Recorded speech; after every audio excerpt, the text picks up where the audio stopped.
There we go. All right. Hi, everyone. So good morning and welcome back to Board Talk. This is a series of ideas and practices for nonprofit boards. I'm Seth Linden, the founder and principal of Gather Consulting, and it's great to see so many familiar faces and a lot of new faces. So thank you all for joining us today.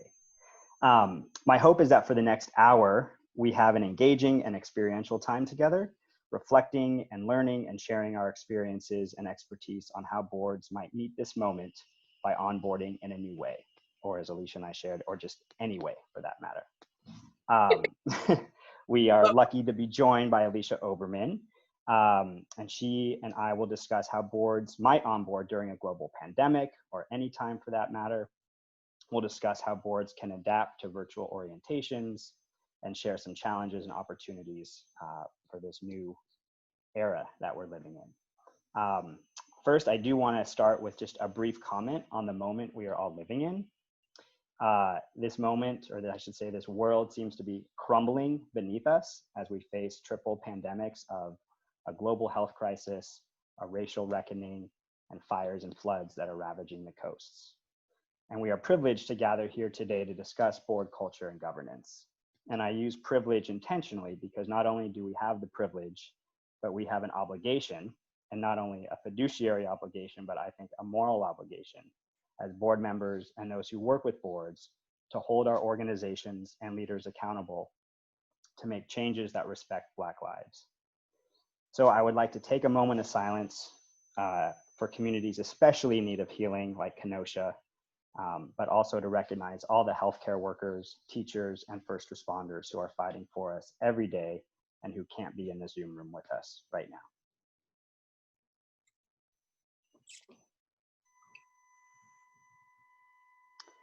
Okay, now we'll move on to some more mundane but equally important work, and that is our agenda. So, oops, sorry, one sec. Yeah, I knew this was going to happen. Oh, there we go. Okay, so for those who have been here before, the agenda is pretty much the same. There we go. We're going to do some welcome and intros. We will have a chance to meet one another. We're going to do some reflection on a Google Doc that I shared last night or this morning. We're going to break out into some small groups to talk about our own experiences of onboarding or our relationships with boards. Then we get to interview Alicia, founder of Boardified, and then we'll close with some tips and some next steps. The POP, so I learned this from my Coro experience. POP is purpose, outcomes, and process. A good example, I think all meetings should have a POP. This would be a good place to start. If your board meetings don't have a purpose, that would be a good place to start. The purpose of today will be to learn how boards might onboard and orient in this new COVID or virtual era. The outcomes are to connect virtually with new friends and colleagues and to better understand and prepare for virtual board meetings. And the process, again, is just what we just shared, the agenda. Lastly, and then we'll go back to gallery view because I know folks like seeing everyone, but just a minute or two on just on norms. I think, there we go. Again, all meetings, virtual or not, should have norms. For this meeting, let's make sure we use chat to type any questions that you have. The Google Doc that I shared and that I'll share again in the chat later will be our place to write any reflections that you have. And it's just a nice kind of real-time way to engage in conversation on Zoom. If there is background noise, airplanes, screaming kids or pets, it'd be great if you mute, but don't mute unnecessarily. I was reading recently a great article by Priya Parker, and she says sometimes we often over-mute ourselves. So we don't need unnecessary silence, but if there's noise in the background, feel free to mute. If you need to take a break, turn your camera off, go take a bio break, whatever. Highly encourage and recommend taking care of your bodies. And then lastly, I like this idea called practicing equity of voice. And this, I also give credit to Coro. It can mean many different things. I've heard it referred to, don't speak twice until everyone has spoken once. It can mean lean in and lean out, or step up and step back. If you're one to talk a lot, maybe hold yourself back a little. If you're one to be more quiet, maybe ask a question or two. And it can also mean, especially relevant today, that let historically silenced people and voices speak first. So with that, I'm going to stop talking. And now I'm going to ask everyone to write in the chat, and I'm going to model your name, your pronoun, your role, your organization, and your city. While you're doing that, I know who's here, so I might call on a few folks. But go ahead and start writing that. I'm just going to give you 30 seconds on just myself for those who are new. I love gathering people and ideas together to build community. I love network weaving and facilitating, being a thought partner, a coach, and a project manager for passionate people with challenging projects. I work with educators, board members, and foundations to provide advising and consulting on board culture, governance, philanthropy, and leadership. My content expertise lies in education, Judaism, and community building. So I want to see who's here. I'm actually just going to read a few of these. And then, like I said, I might call on a few folks who don't know I'm going to call on you. But we have folks from Chicago. We have folks from LA. We have folks from Philly, folks from Pittsburgh, Ohio, Nevada. Amazing. We have board chairs. We have CEOs. We have executive directors. And we have folks from Ramah. We have folks from day schools, from Hillel. We have folks from Aspire Education Project, from Olive Grove Consulting. So I actually just want, instead of me just reading all those, I want to invite, I'm going to call on a couple folks. And if you can, just state your name, again, your pronoun, where you're calling from, your role in organization, and if you have like a burning question, just to throw that out there now. And we'll go from there. And Rachel Shama Schneider, I'm going to call on you first because I see you on my screen. Mind introducing yourself? Not at all. Hello. Nice to see you all. Excited to be here. I'm Rachel Schneider. I'm a program officer at the Jim Joseph Foundation in the SF Bay Area in California. And really just excited to learn today. No specific questions, but excited to be in reflection and do some breakouts. Thank you. Thanks, Rachel. Let's see. Sivia, hi. You mind introducing yourself? Hi, good morning. I'm Sivia Schwartz-Getzig. I wear a lot of hats. I think I'm here as a board member.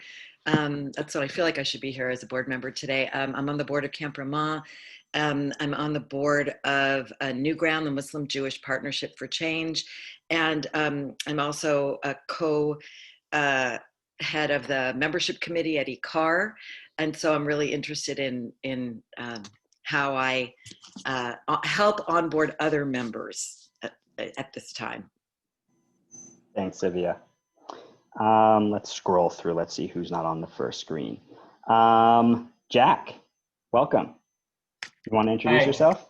Thanks. Yeah, I'm Jack from Oakland, California. I am the board chair of Aspire Education Project.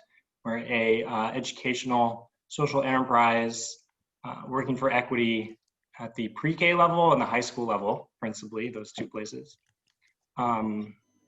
Quick burning question for onboarding is thinking about the best way to set expectations, board agreements, written agreements, signed agreements, conversations, and what that looks like in this new environment. Awesome. Thanks, Jack. Good to see you. All right, cool. So we're going to move on to the first part, which is going to be some reflections. And I'm going to share again in this chat, so you all have the same Google Doc that you should have hopefully all received either last night or early this morning. And before we hop straight on there, just a minute about what the expectations here. We'll probably go for, this is perfect, we're right on time, about 5 minutes, 5 or 6 minutes. And this is just a way to reflect, to think about your experience on a board, maybe specifically being onboarded or running an onboarding, and answer these questions as honestly as you can. I'll just say, as Alicia and I were sharing earlier this week, I think the first question started out as, what is the purpose of an onboarding? And then we both said, well, many people might not even have an onboarding program or process or written. So let's start with that. I'd be really curious to see who has that. So again, the questions, does your board have a written onboarding process or orientation? If so, what is its stated purpose? And then the next question, have you experienced an onboarding process, either virtual or in person? And if so, what did you think? How was it? And then lastly, if you've experienced a virtual onboarding, what did you learn? And if you haven't yet experienced one, what might be the biggest challenge?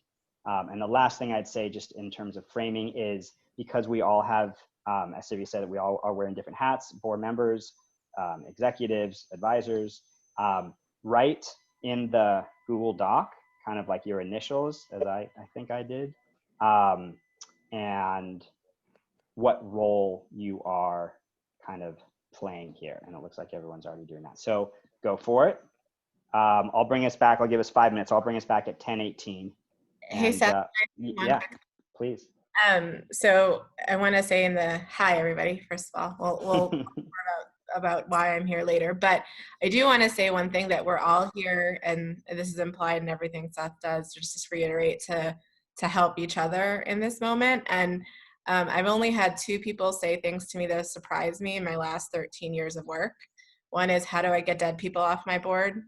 And the other is literally, this committee meets rarely, if ever. Those are really the only 2 things I've ever heard that have surprised me ever in this work. Like, in terms, so the more honest and open, and I know it's hard because we don't know each other, but like, if you don't have an onboarding process and that's why you're here, like, it'd be really good to know that X amount of people don't have them, right? So we can tailor the rest of our conversation accordingly, right? And so it helps us calibrate. Please share openly, honestly. There is zero judgment here, because you are all here because you're trying to help our community. So I don't try to surprise me, but I'm telling you, literally, nothing you say will be surprising to either Awesome. Seth or, right? So thank you. That was 100%. Thank you, Alicia. Yeah, let's see what we can say, what we can write to surprise Alicia.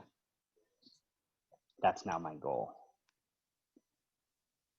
And if I knew how to share background music, I would do that. So you all have to listen to whatever is in your background.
Take about 2 more minutes.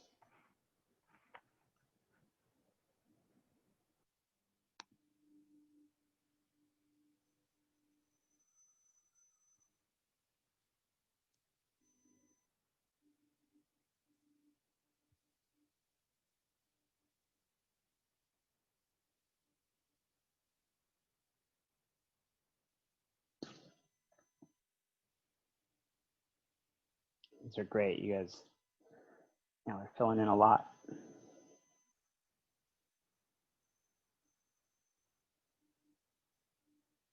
If anyone doesn't have access, yeah, I can repost the link, of course.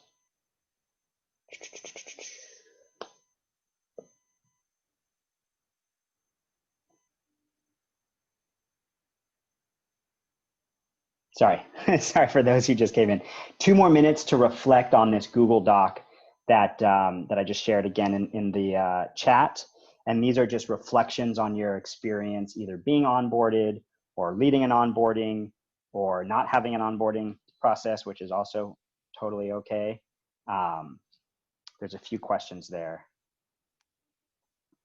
I'll give you all 90 more seconds.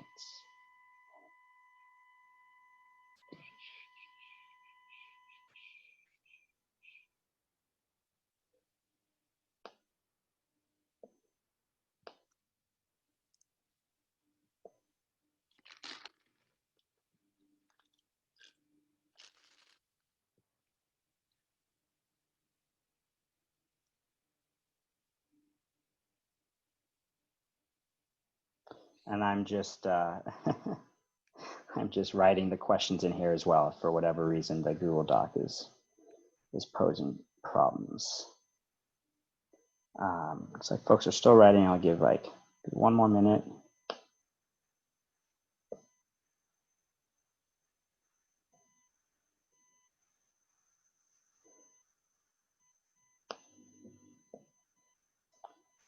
And I will share, or you will all continue to have access to this. I'd say I think part of the nice thing about a Google Doc kind of exercise is it's living and breathing, and you can continue to access it and see what other folks are kind of wrestling with and know that you're not alone.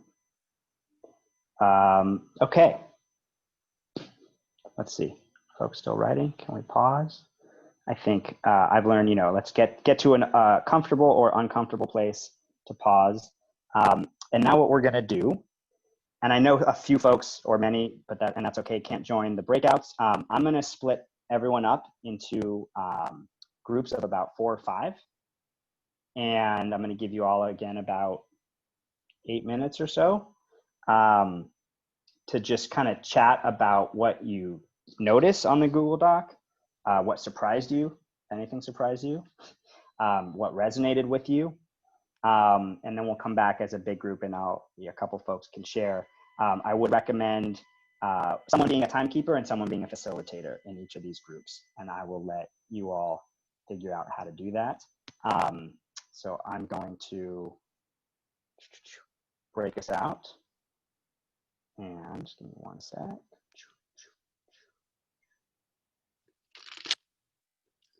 There we go.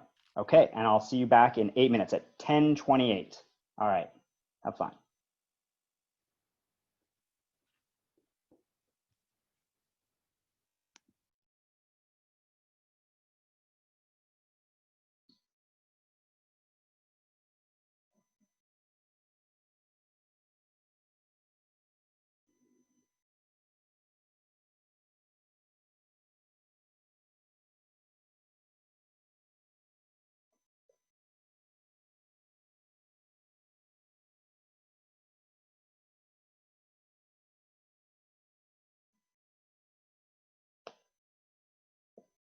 And those folks who are still here, are you not seeing a room or are you just hanging out? It's fine either way. I don't have a room. You don't have a room, Phil? No. Here we It's go. okay. Here we go. Ready? There we go. Now, do you have a room? It's not showing. Oh, there it is. Okay. Thank you. Yeah. And Jack, do you have a room? Now you have a room, Jack. Ronnie, James, and MR. Let's get you rooms if you want rooms. There we go. Ronnie. Yeah, I'm just going to hang out a little bit here. You're going to hang out. Okay, James. Thank you. Sure. And Ronnie and MR, are you just hanging out too, or do you want to be put in a room? I just joined, Seth, so I'm going to just hang here for a minute. You're going to hang here. Okay. All right. Thanks, MR. And Ronnie? Same. Same. Okay. Enjoy your free time.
Ronnie, are you there? Yeah. I just have a funny story. You're on the board of Luria Academy, That is correct. and I got an email from another one of your board colleagues, Shannon Green. Yes, Shannon's the chair. Yeah, we were in a freshman dorm together at Stanford. Get out. Small world, huh? Very small world. Yeah. Yeah, Well, Shannon sent me here. that's great. Well, say hi for me. Absolutely. Great.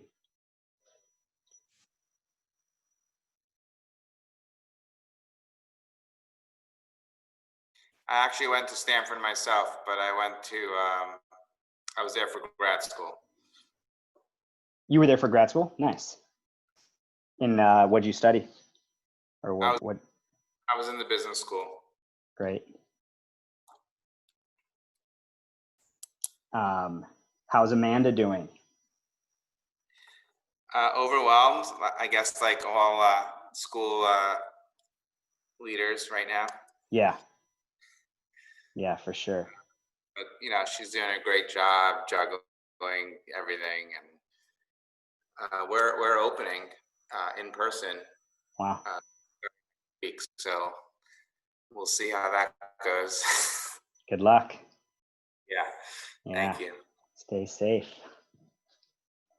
All right, we're going to give folks one more minute.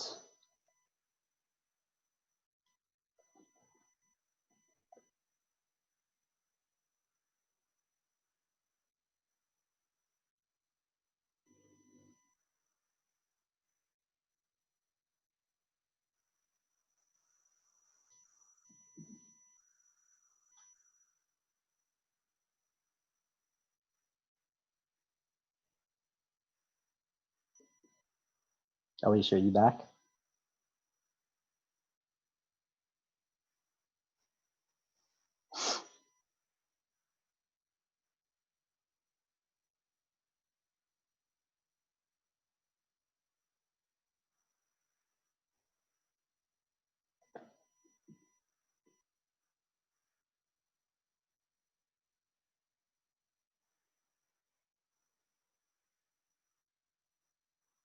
Hi, Julie.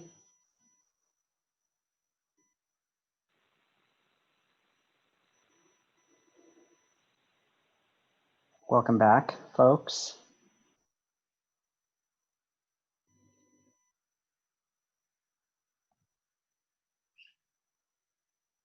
Our time went so fast. I know, it always does.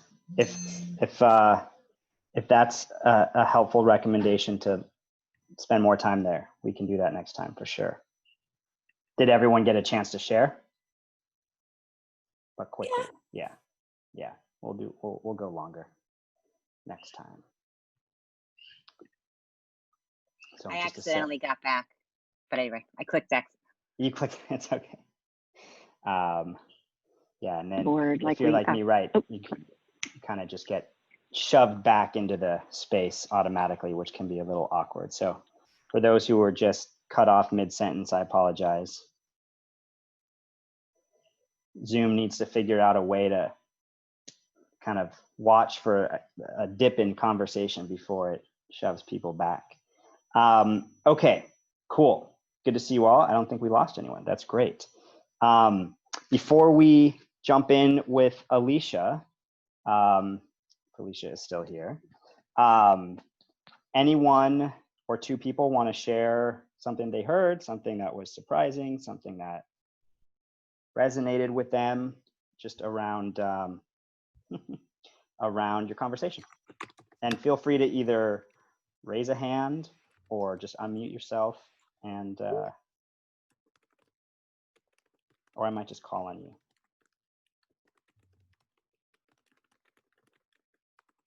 I'll raise my hand. Oh, thanks, Martin. I mean, we were a real mix. Well, the mix of the 4 or 5 of us who had, you know, one organization had great policy, another organization had no policy, just kind of haphazard happened.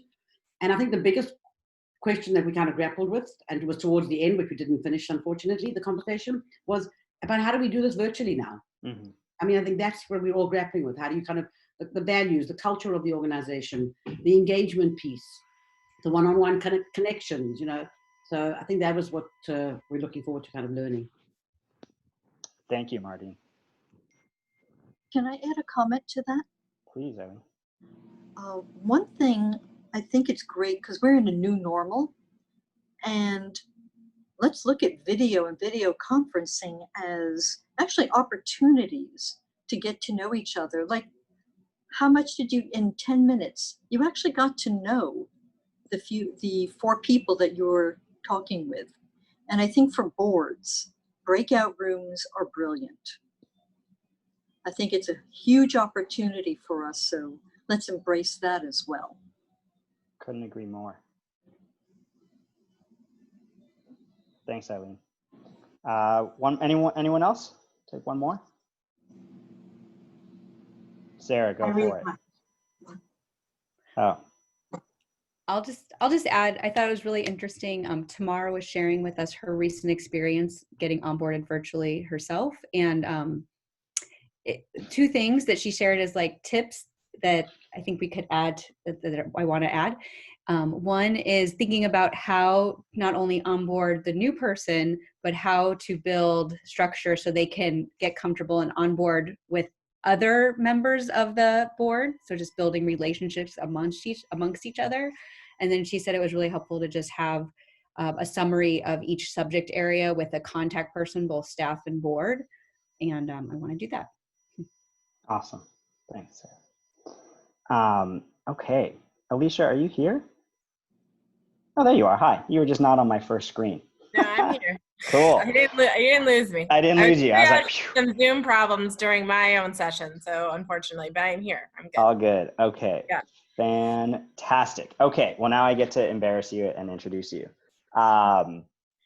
So we are lucky to be joined by Alicia Oberman. She's the founder of Boardified, BoardX, Board Member Institute, anything board related with board in its title. She has something to do with these days.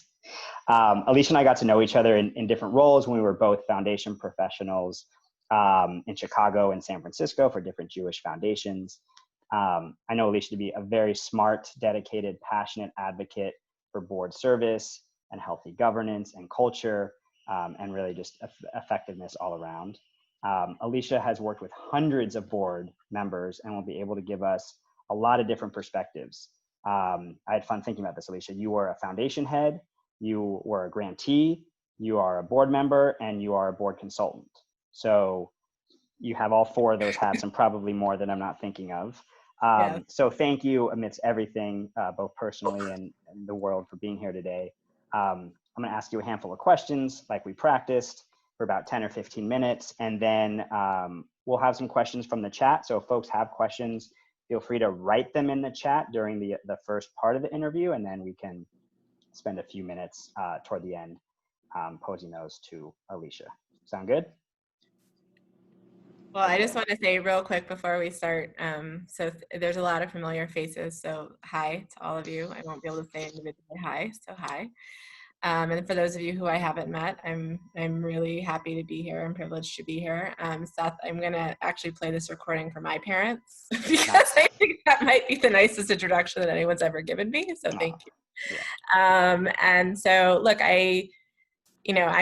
I'm super informal in my presentation style. So Seth and I did, prepare, but if anyone has any questions or clarifications, I think we're both pretty good at running and chewing gum at the same time. So, feel free to, this is not formal by any means. So I want to be as useful and practical for all of you as possible. So, and I will answer almost any question you ask. So so feel free. Yeah, go ahead. Awesome. And we'll stay on for a few minutes after 11 too, for questions that aren't, that we don't get to. Okay, so let's just start really broad, before we even get to onboarding. And someone mentioned, I think it was Eileen who just mentioned, and Sarah, just around like this virtual opportunity. So how do we engage board members virtually now? What are things to avoid even? What are things that you've learned that are helpful, and what are things to avoid in this new virtual environment? Yeah. So I'm gonna take a step back because I wanna sort of think about this from 6 months ago, because I've been asked more about board engagement in the last 6 months than I've been asked in 13 years in my professional career, because it was something people didn't focus as much on, right? When we were all together and in person, right? Like it was like we're all together, we're in person, we're coming together. We assume there's a value proposition there, right? And people weren't focusing as much on board engagement. But how many people sat around a board table before this and was like, why am I sitting here? Like, right? And so I think I'm pleased at this reinvigoration of the conversation around board engagement, because doing it virtually is much harder. And I think that the biggest mistake that people make, and it's nothing I'm saying is judgmental, so please don't take it that way, because if you're doing this, you're most people, right? Is to just take what you did before and do it online, right? Because there's just a number of reasons why that doesn't work. And what do I mean by that? I mean that, if your board process, and we'll talk about orientation as well, but even the orientation process and or the board meeting process was a lot of people talking at you, right? Which most of them are.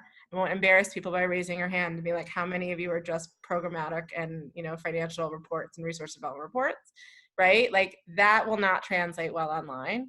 It's not necessarily good board culture in person, and it's not necessarily good board culture in an online environment, right? So I think that that's what I'm seeing originally is people are just trying to pivot and do it online, and they're losing people in terms of their engagement left and right. So that's the first thing I would say. And I would really re-examine, you really do need, to your point of the pop at the beginning, like, why are you all coming together for that particular piece of it, right? So for board orientation, for example, why are you all coming together? Is it to orient the board members around the work? Is it to orient the board members around their duties with respect to the organization? What is the actual purpose of your onboarding, right? For those of you who say you have board manuals, right, and policies, et cetera, why? Because you want them to read them and you want them to know about them, right? But at the same time, like, what is the purpose of it? The purpose of it is to actually have them understand their fiduciary obligations with respect to the organization, have them understand the work of the organization, and that's not implicit by just handing someone a manual, right? And so that's the one thing I would examine is like, what are your goals and objectives for that orientation? And that should be, again, now and also prior to this. And that's how you should structure your meetings, is around that. Thanks, Alicia. That's great. And good stepping backwards and above even more. So let's talk about onboarding and orientation specifically. What have you seen in your mind? What do you think is the purpose? What's the why of onboarding new members? So look, I think a few things. I think, the first is, and this is the boring part, so I will say this, like, this is where I do put on my governance hat, is that I do think it is important to remind individuals of their actual duties as a board member. Now, for some that might seem patronizing, for others it might seem like, obvious, but really it isn't. And I come to, a variety of board meetings to do that part of whatever the onboarding is. And it doesn't have to be, it can be an engaging experience and an engaging discussion, and you can orient it that way. But I think they do have to understand and take some time to understand, their actual duties as a board member. And it's a good reminder if they've done it before. I think the other really is to really understand the work of the organization, and the mission of the organization and how the organization effectuates that mission. I mean, really, what is the purpose of the board? The purpose of the board there are a variety of purposes, but at the end of the day, right, is the financial viability, sustainability of the organization, but as well as to be the ambassadors to help them achieve your Jewish mission better. And if they don't know how to do that, and they don't know the story, right, of the organization, and in a lot of ways also understanding the history, depending on where you are in your cycle, they can't tell the story, right? So I think it's really the two main things you want them to understand. And obviously then, the third is the roles and expectations on that particular board, right? So there's kind of, you're going for the macro roles and responsibilities of board members writ large, right? Your specific expectations of them, right? And then an understanding of the work of the organization, at least at a certain level. Now that's a lot, and I can talk about how to kind of break that up, all in what, 60 to 90 minutes? And also make it engaging and have people have conversation and all of those things, right? So, but those would really be the three main purposes of board orientation as I would see it on a macro level. I mean, obviously each organization has their own, but yeah. Great. Alicia, just to remind other folks, Alicia works a lot with Jewish organizations. If you don't have a Jewish organization or you're not with a Jewish organization or Jewish mission, you're more than welcome here as well. So I'm not exclusion. It's not, you don't have to invent a Jewish mission that you don't all have. missions Right. and organizations are welcome. Just wanted to underscore that. Sorry. Thanks, Alicia. No worries. So talk about what is especially hard about the virtual part of this now. Like, we're all on squares, or like Hollywood squares. Yeah. So when you think about those three purposes, what's hard about accomplishing those purposes virtually? Right. So let's talk about the really not interesting and then get to the interesting, right? Technology itself. Right. So the technology itself, depending on your board, is in itself a barrier to entry. Right. So I think it's really important, depending on the board. I mean, I know people who still literally to this day, send emails to board members, and the board members, like, now they have people print them out for them. Right. So, like, how are you actually going to get someone onto Zoom? Right. I think people have become more fluid with that, but I think you have to be cognizant of your audience, and understanding that some people might need more training up than others, and it's okay. It'll help them in the rest of their lives, right? So let's think about that. So I think that's the technology themselves. I think the second thing is obviously Zoom fatigue, right? So for those of us who are doing this in our professional and personal lives, it's yet another thing. And I think with respect to volunteers, as I say all the time, this is how people are spending their extra time, like their extra time, right? Like, we aren't doing it for the money or the glory, right? Like, we're doing it because this is something that we're passionate about. So when you're talking about the list, like, this is a hard one to come and be present for. So I think that's a challenge. I think these different methods of engagement, I think that people, going back to the technology piece, like, all of the stuff that you're doing interactively is good, but I've also seen it completely derail a meeting, right? So I think you also have to be very understanding of your groups and who you're talking to. So those are, I think, some technologically the main challenges. I think the other challenges are actually reinventing what your meetings look like. Right. So what does that mean? It means that, organizations who really are used to being reported, or about boards that are used to being reported at, as opposed to having generative discussion, are having the most challenges in engagement and attendance, frankly.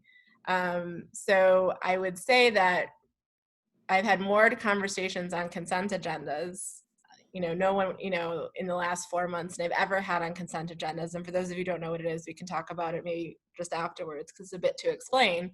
But really, how you create an environment for generative and strategic conversation that is engaging for people, I think is something that is a challenge, because you're also changing the culture of what the board looks like. Right. So I think that's just something to think about. People are afraid to change that dynamic, but at the same time, once they go through those growing pains, they really have interesting and generative conversations. Thanks, Alicia. Yeah, a few workshops earlier were kind of more around generative conversations, and something that I've learned from my research as well. Yeah, that board meetings, just like any gathering, should be inclusive and experiential and dynamic. And if there's stuff to read, let them read it. But we want to, the best gatherings are those where everyone can actually experience and be an active player in. The same is true with orientation, right? So, I mean, obviously I'm speaking more broadly, but orientations tend to be a lot of people talking at you with a lot of information, right? And that's a real challenge, right? How do you get away from that? And I think that the question is, you actually have to have people do homework, Like actually engage people to do homework and say, you're getting this material ahead of time. There will be an assumption that you will have read the material, right? And really start talking, and no, some people won't, but really then think about it strategically, right? How are you going to engage them in conversations and questions around these topics? And one thing that I've seen that actually is really successful is having, let's say you do want to have people coming in and getting information from the CFO. Let's say that's something that you just know people want, is using breakout rooms. So literally you put the CFO in a room, you put the program person in a room, you put the volunteer coordinator in a room, you put the rabbi in a room, like whatever it is that you want, and people rotate through the room, right? And they're here like, okay, what are your questions? Right? So you spend the first like 10 to 15 minutes doing the duties, roles, responsibilities, blah, blah, blah, blah, blah, which is really hard to make interesting. I'm not going to lie, but you know, you can. But then really having people like rotate in and out of breakout rooms to get their questions answered around these specific topics. The other thing is breaking it up, right? Is like bringing the CFO in and doing a lunch and learn with the CFO. Right? Like that's one thing I don't think one should spare on, is explaining people and having people understand the, you know, the financial realities, especially now, but, you know, do it at a different time.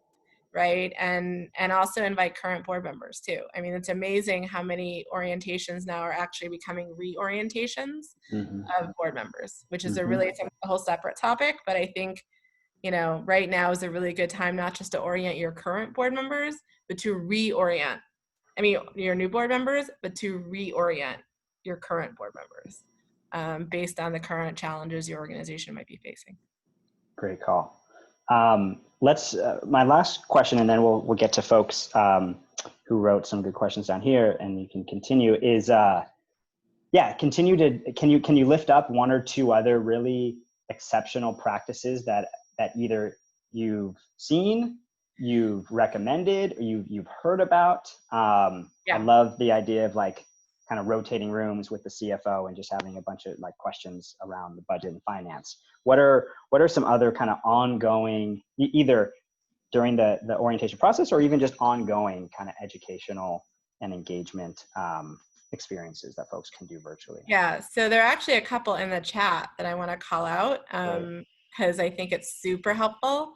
And I think actually board members should be thinking about doing this generally for board meetings, is presenting video ahead of time, right? So consequently, like having someone do an 8-minute video on X, Y, and Z. I mean, one of the practices that Moishe House Board does, which is actually quite exceptional, is that's all of their updates, right? So with respect, they literally have 8 minutes of updates from, you know, 5 different individuals, right, on whatever it needs to be. So you can watch it in 8-minute increments, right, whenever that is. You're expected to watch it, and then it's like, hey, I'm here for questions, right? And that's one way of actually even making it easier. You don't have to read really, right? It's really all video, and it has, you know, the CFO does have charts and Excels and whatever, right? But like it's more of all done ahead of time. And think about that, you know, that's 40 minutes of content, right, that you're not taking away from the board meeting, right, or the orientation process, right? I think the other one here, which I really like right now, especially as it's harder to build relationships, is mentors. I mean, and you know, I would say people who are reluctant, I've seen is I've also called them board buddies. Depending on the generation, not everyone wants to be a buddy, right? Because they're like, I don't need a buddy. Like, and I don't mean to be at all, anyone here who is a board buddy, who has board buddies, and if it works for your organization, keep it, right? But for some organizations, especially who have people who say, well, I don't really need a buddy, I know what I'm doing, right? Then create a board mentorship relationship. And then you can have a mentor, and then there's a reverse mentor component of it too, right? And they can check in after meetings. They can ask questions of this mentor after meetings. Like I think that it's a very effective practice, especially in the onboarding piece of it, to the extent that you have capability and willingness from your other board members. Awesome. Great point. Thanks for elevating that. I'm just looking at time. Let's take a couple other questions from the group. You feel free to either jot them in the chat or raise your hand, or just blurt it out, but we'll see how that goes. And let's see, I'm going to try to call on folks who haven't yet had a chance. But Eileen, I do see you.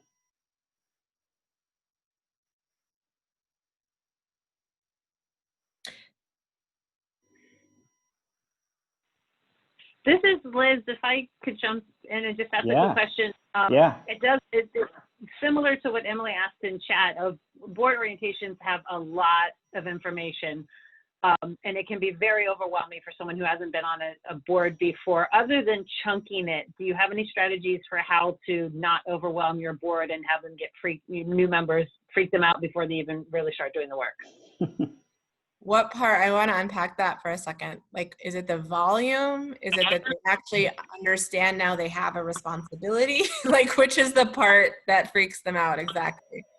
It's the combination. What I've seen is I'm in an organization where I run board orientations, and I'm on a board that didn't do an orientation. So it's a combination of the volume and then the weight of the responsibility. Some people I think are joining boards and they don't understand the responsibility that they have.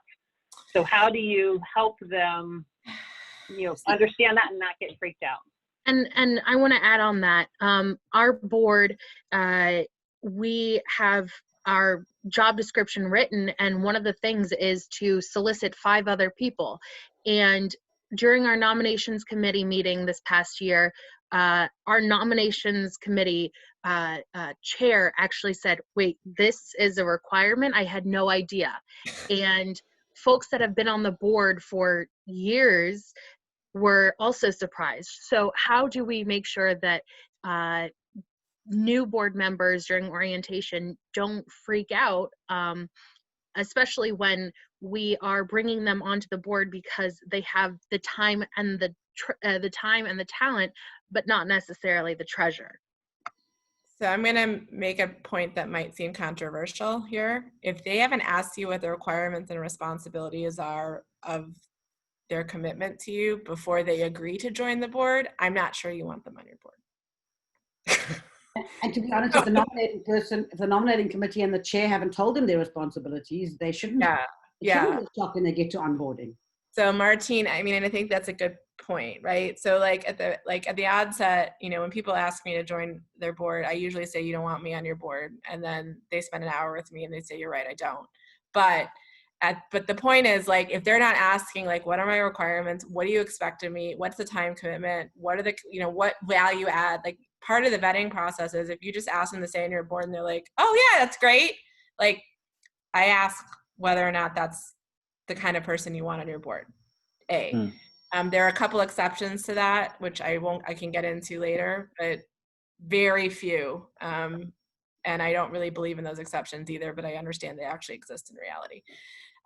The second thing I would say is, to Martine's point, like, that's a conversation that should have had before, right? Like, even if they haven't asked, right, in the conversation about the nominating and governance, or if you don't have a nominating and governance because you're a founding board, like, you should be having, these are the expectations that we have, right? These are the roles and responsibilities. They should see those before they're even getting to the onboarding process if they're not asking, right? And so consequently, nothing they see should be a huge surprise to them when they get to the onboarding process. And we can have a whole different conversation about process and vetting and nominating and all those things, but nothing should surprise them. Some of the programmatic things might surprise them. Some of the financial things might surprise them. Like, some of the other things might surprise them, but what they're expected to do should not be surprising.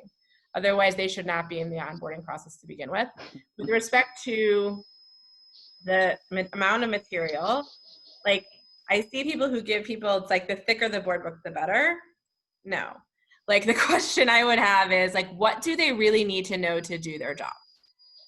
Right? Like, what is their job, right? That goes back to the roles and responsibilities, right? They don't need every marketing, they don't need every marketing material that you have, right? They need a dashboard with the key statistics, right, about what it is that you need them to tell. They need the elevator speech. They need like 2 to 3 sheets.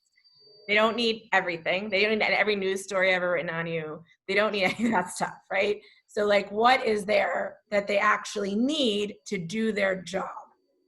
And that should be the material that they're getting. And by the way, it should be refreshed every year and not just canned down from generation to generation, right?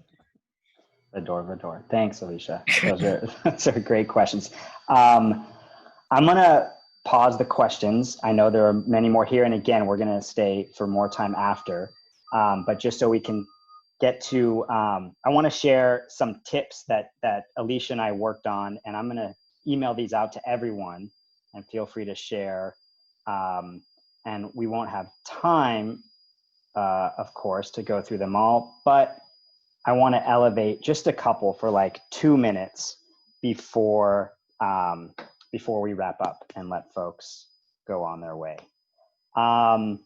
We've talked a lot about the purpose and an agenda for your day. I think just to underscore roles and responsibilities are so key and so clutch that we often just forget about identifying that. And it sounds like there's a lot of folks who say that here. We talked about number 3, invite all board members to participate. I think it's a great way to keep onboarding fresh and to keep others in the loop with your current thinking about your board or about your organization. Not mandatory, but optional to invite others. And then specifically think about who really does need to be there. Who should join the actual orientation? Who needs to say what, when, and why? Love the idea of kind of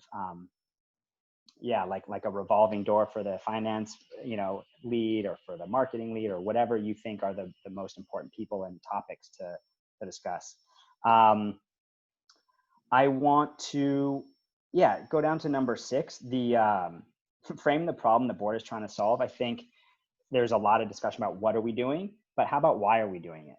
And I think if you can get board members to really, and they should be or already are inspired, but continue to be inspired and impassioned by your mission. Why are you even here? Why does your organization exist? What would happen without your organization? That's, to try to instill that kind of passion in your board members is really important. The last couple I'd highlight, we talked about articulate what is asked of board members. Is it time? Is it money? What are meetings like? What's the give get? What are the range of options? I want to underscore number 8 and 10. I want to underscore this idea of understanding what kind of diversity, equity, inclusion, and justice work the nonprofit and the board are engaged in. How does the board provide ongoing anti-bias, anti-racist, gender equity training? This should not be window dressing anymore, but what is the board learning? What is the staff doing? What are the needs of the constituents who you are serving in your organization? Can I just make a quick point on that? Looking at all of this is a lot, which I fully understand to think about in terms of, and I would say especially on the DEIJ piece, the mistake that I see here is that, and we can have a whole separate conversation, and frankly, it shouldn't be with me. It should be with someone else who's an expert. And we will in September. It should be, but I think that people have all the best intentions with respect to number 8, but they really need the requisite expertise to do it. And I would tell you the one thing is, and there are experts who are out there to do it. So I think in the virtual onboarding piece of it, I think raising it as something that is very important to the board, and then the board deciding how to do the work is really important. But I think it's something that needs help and facilitation in many cases. And so I'll just leave it there. I think it needs to be recognized on the onboarding process, but you aren't really going to be able to do it right in the onboarding process. That is a board work writ large, an organization work writ large. Thanks, Alicia. Yeah, this is a start. I mean, the orientation would be the beginning to kind of understand and unpack what's going on. We got 1 minute. The last line there, and again, I'll send this out to you, is just to cultivate a culture of inquiry on your board. And this is just to ask questions and be curious, and to let the new board members ask questions, to let the current board members ask questions, to come into every meeting and every opportunity with this beginner's mindset. To really learn and be curious about what can be done and how can it be done better. So our time is up. Oh yeah, real quick, and then you'll have 15 more minutes. I know. Look, right now is just to circle back to what Seth said. This is a hard time right now, and people want to do good things, and people want to feel like they're making a difference. And if you can instill that sort of that inspiration / aspiration and continue to cultivate it at this time, you'll get a lot of your board members. And so I would just encourage you to do that because they want to hold something that is positive in the world. And you are absolutely a place for that to be able to happen. So I would think about that as you're framing as well. Thanks, Alicia. And my last note is think about what you learned today. You know, even to take this as like a model, think about there's 50 plus people on here and 80 folks who registered. So you'll get their names and contact. You know, if they're folks that you want to reach out to continue the conversation, please do. I will send the recording out next week. And I look forward to seeing you all. Our next board talk will be September 11th. It'll be on evaluating your chief executive, and it'll be with Jeff Solomon, who used to run the Andrea and Charles Bronfman philanthropies. And yeah, thank you. Stay safe, stay healthy. Thank you, Alicia. And we'll be on until 11:15. But for those who need to go, have a good weekend.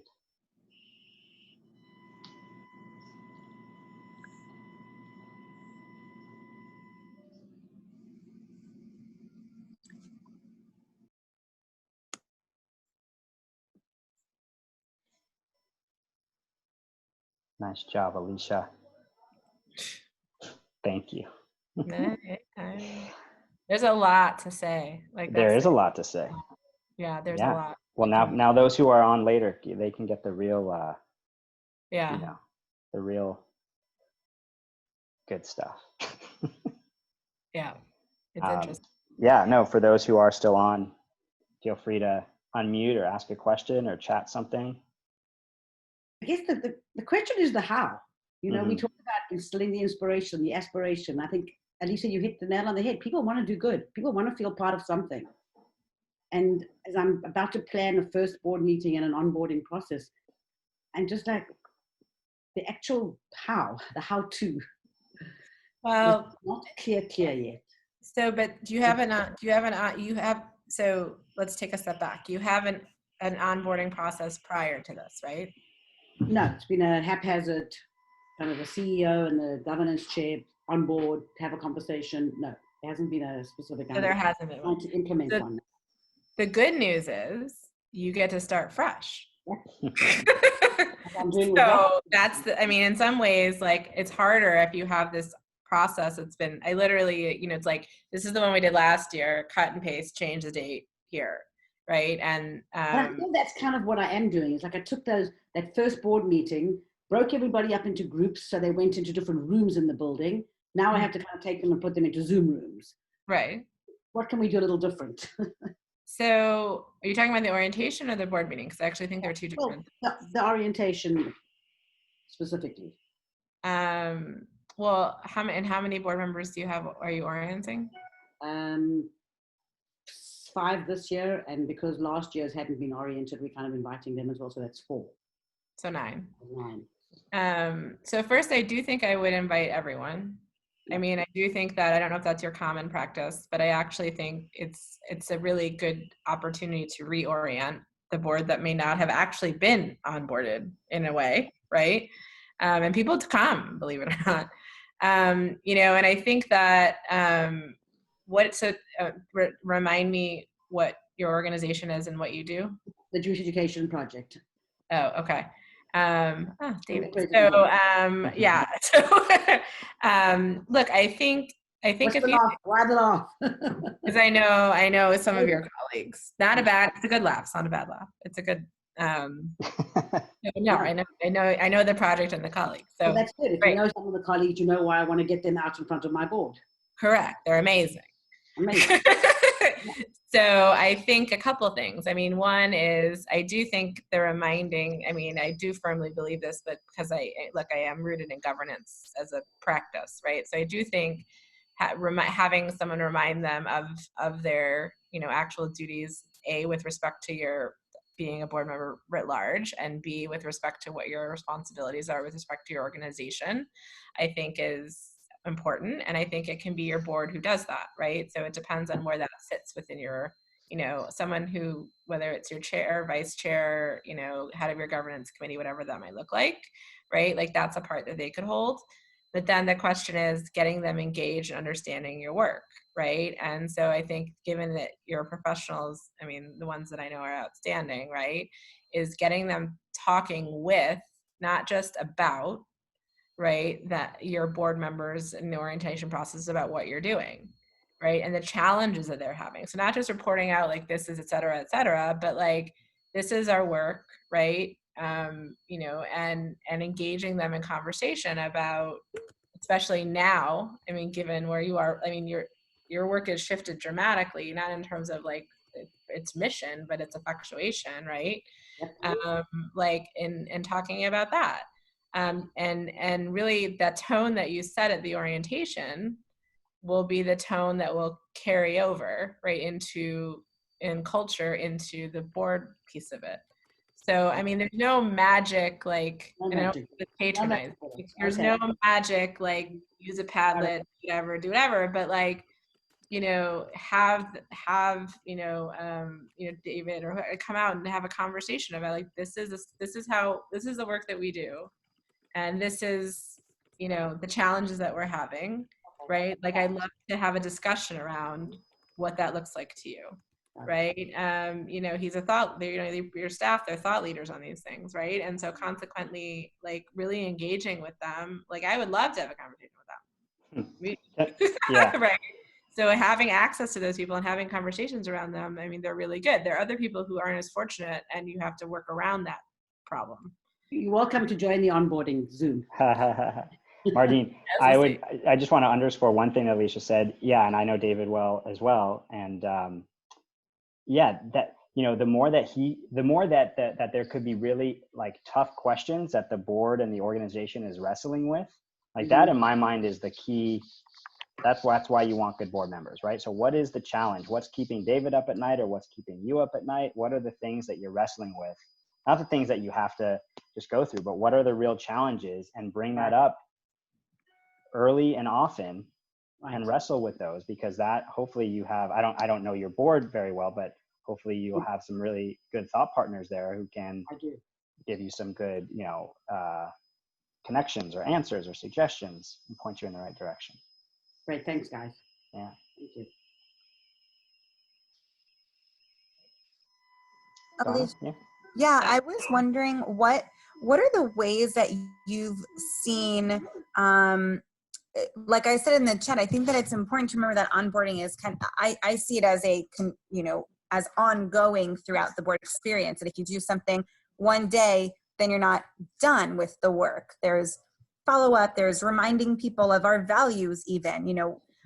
And I'm curious what you might say in the same vein are specific ways that the onboarding can continue throughout the board experience. Throughout the whole tenure of the board experience, throughout the first year, Or like the there are year. different ways people look at it. Yeah, I think either way would be helpful to think about. So look, I think the more value add a board experience can be for someone in terms of their own growth and development, right? The more you'll get out of them, right? It's like they see this symbiotic relationship. And so consequently, but it's hard because now we're so limited on time, right? So it's really, you have to be realistic. Like you have to be, I would answer this question differently than I would have answered it 6 months ago, right? Because of this time factor, right? Because you really have to be cognizant of how much time people can spend, right? And be productive. I mean, I was just on a virtual facilitation. They said really anything over 90 minutes is impossible from a neurological standpoint for you actually to stay involved. So I think that's something to think about. So I think a few things. One is, I think board member development is key and critical, at least through the first year. And so consequently, you can have opportunities in parallel, right? So like, for example, you can have opportunities to get deeper with the financial statements, which I think is, I mean, not the sexiest thing to do, but critical, especially right now. You can have, and I didn't, so Donna, what do you do? I manage leadership development and governance at the Federation in the Bay Area. Okay. So you work with Danny? Yeah. Okay. So I would say, you know, having opportunities to engage otherwise, right? Like, and say, look, we have this parallel board member development continued work that we're doing, and we do it X, Y, and Z. The question is whether you make it mandatory or optional, right? I mean, it's hard to just do that right now without creating an entire like leadership development initiative, which no one really has a lot of time to do if they don't have it otherwise. I would say to create opportunities along the way for continued development, understanding that and making it feel applicable to other parts of their life, right? If that makes sense. So like, you know, I think that's no one wants to go to be trained. No one wants to, no one, like that's not something that people want to do, right? But if you talk to them and say, look, we're going to do a session on risk assessment and mitigation, right? Like that's really about your financial statements and like how you're thinking about it. But people want to do things on risk assessment and mitigation because that's like something that you want to think about, right? If you're having some like say polarizing issues within your organization, you know, I know you just merged, right? So there might be some difficult conversations having, right? Having someone come in and talk about like conflict resolution and mediation is a means to an end, right? But can be used in our whole life, right? So I think it's one about how to presenting them, and two, thinking about what are the most important for your organization, which may be different than Martine's, which may be different than Eileen's, which may be different than Jack's, which is different than Julie's, and saying, what is it that we really want our organization we want our board members to know, right? And federation's a bit of a different animal, you know, because of the committee structure and where the work is actually done and all of that stuff. But I think that's a way, like make it appealing, like they want to come, right? Like I want to come to that stuff, right? Even if you did something on, you know, so think about the things that they can use in the rest of their life. And it speaks to that mutual benefit that we're investing in you, and that encourages this. Really nice. Thank you, Alicia. Especially younger board members, right? Mm-hmm. So younger board members, especially who, you know, older board members, I know, you know, San Francisco and Matt, but like, you know, are on it for a name or recognition or prestige or whatever it is. The younger board members really want to work and learn and grow. Mm-hmm. And if you can provide them with opportunities for that, they will give you way more in every way. Mm-hmm. And be way more useful to you. Yeah. I would just add. Yes. I just real quick, Eileen, that, you know, especially Donna, in your role as like running leadership programs for the Federation, think of your board as like a leadership program. Think of like, you know, like a cohort, like that is, you know, a cohort that you can, you know, that can learn together and network with one another and how, you know, they're aligned on a mission. But I've, Alicia and I maybe have chatted briefly, but yeah, like how could boards actually be, you know, part of like a more formal leadership development program, or be thought of that?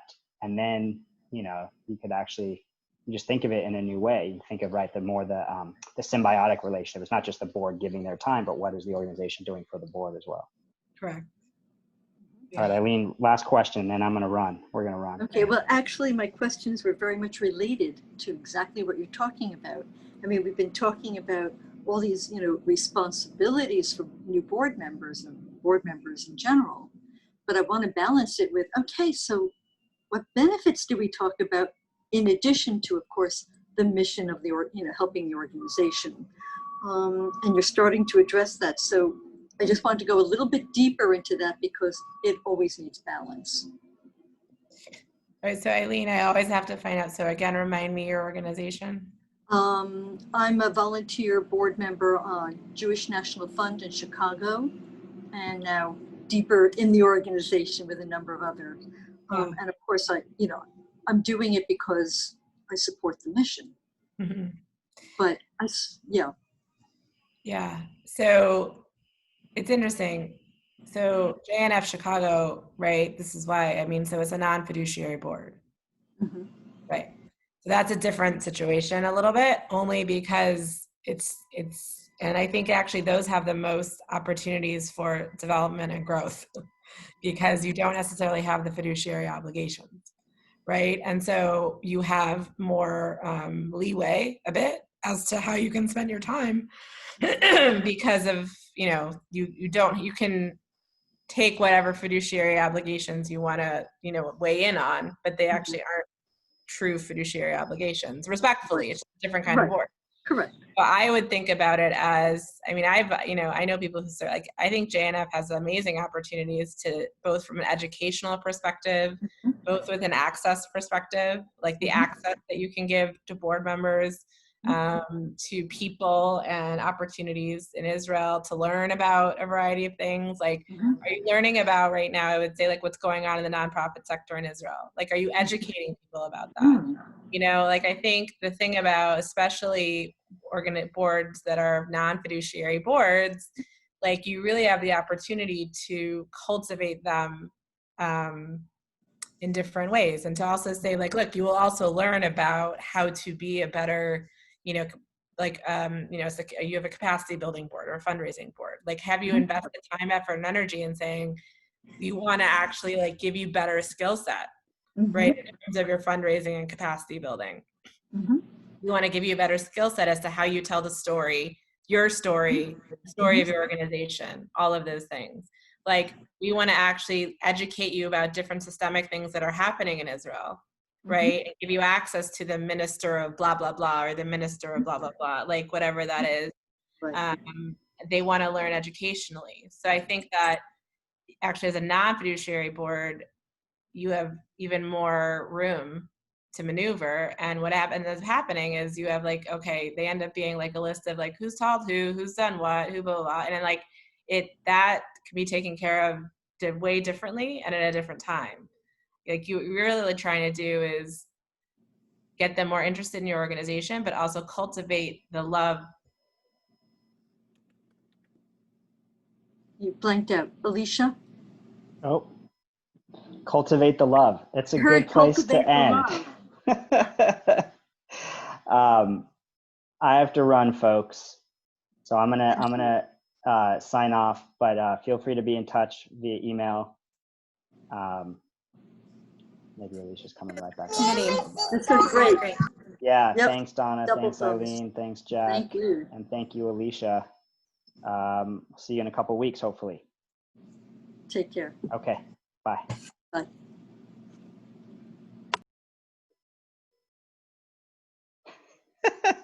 You literally cut off as soon as you said something about love. It's all about the love. I know. That's a sign, right, that I should stop talking. It's perfect. No, Thank just you.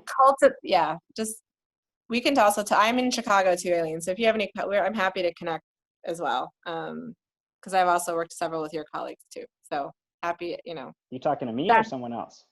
Eileen, is she gone? No, she's gone. All right. They all left. Well, here's it's the deal. 11:18. I know. So why don't you do me, if you look, I think, and I have to jump because I'm now 18 minutes late to a call, but my computer literally died, like that television. So